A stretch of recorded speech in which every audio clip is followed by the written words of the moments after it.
নিজের সন্তানের মাঝে কিন্তু নিজেকে খুঁজে পাওয়া যায়, বিশেষ করে এই সময়টায়। বাবা মা দুজনেই কিন্তু এটাকে উপলব্ধি করতে পারে। আসসালামু আলাইকুম। কি ভাবছেন শুরুতে এত ভারী ভারী কথা কেন?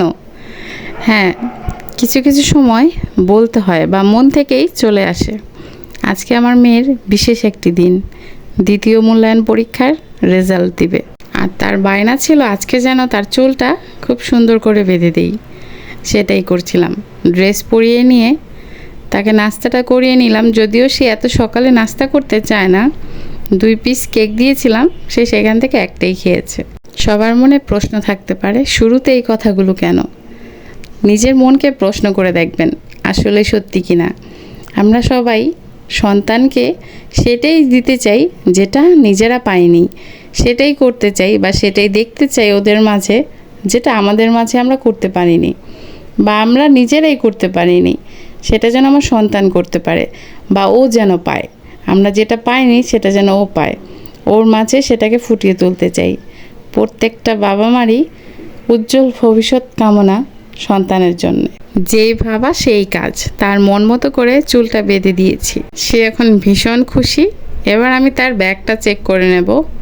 যেহেতু বাচ্চা মানুষ, এখনও গুছানোর বয়সটা তার হয়নি বা গুছিয়ে রাখতে পারে না, তাই স্কুলের খাতা পেন্সিল বক্স ঠিকঠাক আছে কি না সেগুলোই দেখে নেব, চেক করে নেব, যেন স্কুলে যেয়ে আমার মেয়ে বিভ্রান্তিতে না পড়ে যায়।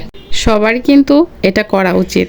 বাচ্চাদের ব্যাগ স্কুলে যাওয়ার আগে বা যাওয়ার সময় চেক করে দেওয়া, সব কিছু ঠিকঠাক আছে কি না। নয়তো স্কুলে গিয়ে দেখতে পেলো একটা কলম নেই বা পেন্সিলটা রেখে এসছে, তখন কি করবে? সবার কাছে দোয়া চাইছি আমার মেয়েটার জন্যে, সবাই দোয়া করবেন। সে দ্বিতীয় মূল্যায়ন পরীক্ষায় বেশ ভালো নাম্বার করে 3য় স্থান অধিকার করেছে।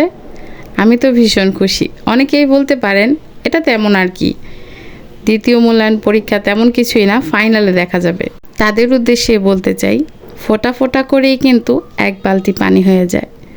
আর তেমনটাই এই তো মেয়েকে নিয়ে স্কুলে চলে এসেছি। আর সে তার ফ্রেন্ডদের সাথে গল্প করছিল। আর এখানে তাদেরকে ডেকে প্লেজে যে বাচ্চাগুলো এসছে তাদেরকে ছবি ওঠানো হচ্ছিল বা সম্মান জানানো হচ্ছিল। যেটাই হোক, স্কুল শেষে মেয়ে চলে এসছে বাসায়। আর এই তো রেজাল্ট কার্ডটা, এটা হাতে পেলে অন্যরকম একটা শান্তি লাগে। যদিও জানি কি রেজাল্ট করেছে, তারপরও যেন এটা দেখতে ইচ্ছে করে, আর তাই দেখছিলাম। আজকে এই পর্যন্তই ছিল। সবাই ভালো থাকবেন, আমাদের জন্য দোয়া রাখবেন। আসসালামু আলাইকুম, আল্লাহ হাফেজ।